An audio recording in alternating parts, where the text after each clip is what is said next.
So today, we're going to dive into a really critical piece of Massachusetts law, and we're drawing from some great insights by attorney Jason V. Owens of Lynch Owens. We're talking about prenuptial agreements, but probably not in the way you're used to. We're going to challenge that common idea that they're just for divorce, and you'll see how they can have a huge and honestly often surprising impact on your entire estate plan. So let's just ask it straight up. Is a prenup just for divorce? For most people, the answer that pops into their head is, yeah, of course. But here in Massachusetts, that's just not the whole picture. The legal reality is so much bigger, with some major implications for how your assets get handled when a marriage ends, not by divorce, but by death. Look, we all tend to see a prenup as this tool you pull out to protect your assets if there's a split down the road. And yeah, that's definitely a key part of its job. But if you only focus on that, you're missing its second, equally powerful role, acting as a totally binding contract that dictates exactly what happens to your property after you're gone.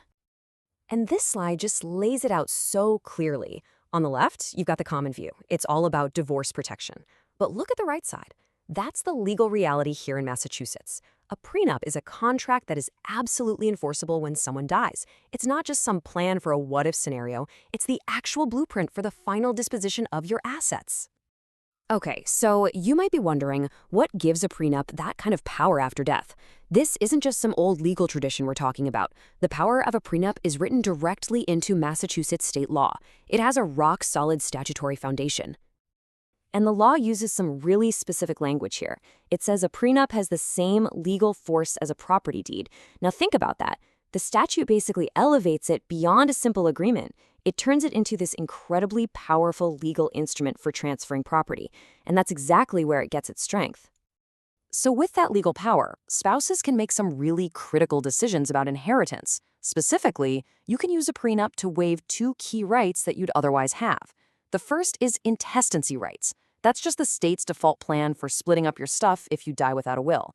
The second is the elective share, and that's the legal minimum a surviving spouse can claim from an estate, even if the will tries to leave them out. A prenup can waive both. But here's the really crucial point. Waiving these rights doesn't mean you can't provide for your spouse. Not at all. It just means you have to be deliberate about it. The prenup gets rid of the automatic state-mandated inheritance. So if you want your spouse to inherit your separate property, you now have to affirmatively and explicitly name them in your will or your trust. You have to choose to do it. And this brings us right to the heart of the issue, what we can call the delivery problem.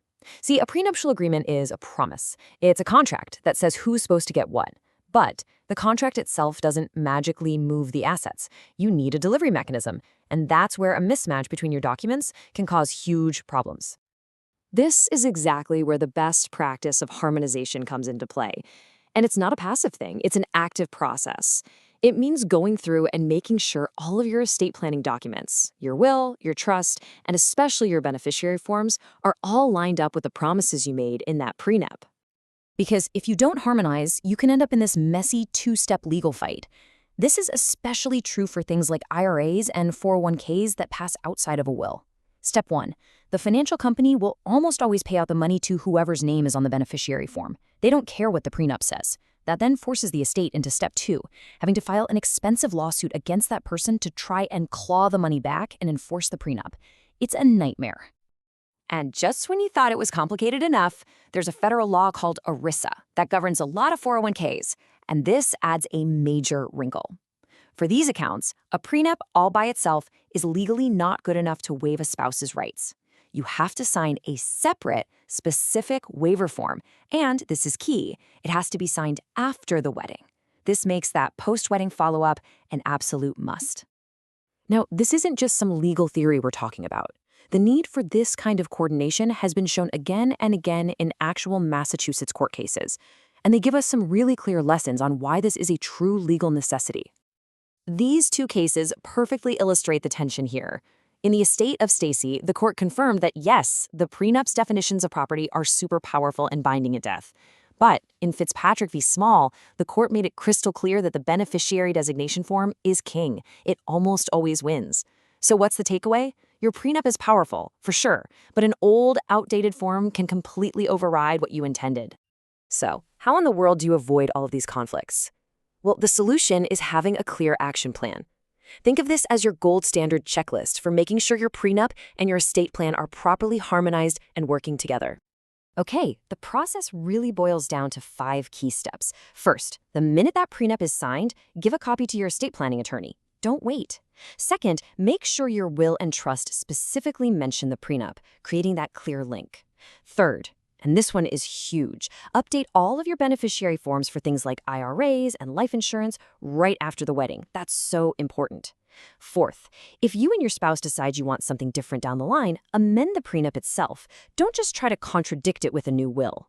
And finally, this isn't a set it and forget it deal. You've got to review all these documents every few years to make sure they still line up with your wishes. And that really brings us to the main takeaway here. Signing the prenuptial agreement isn't the finish line, it's the starting gun. The real work, the responsible planning, is all the proactive coordination that has to happen next. This harmonization process isn't just a nice idea or an optional extra, it is a legal necessity if you want to make sure your goals are actually met. So I'll just leave you with this final thought. Your prenup, your will, your trust, those beneficiary forms, each one is a chapter in the story of your legacy. The most important question you can ask yourself is this: are they all telling the same story?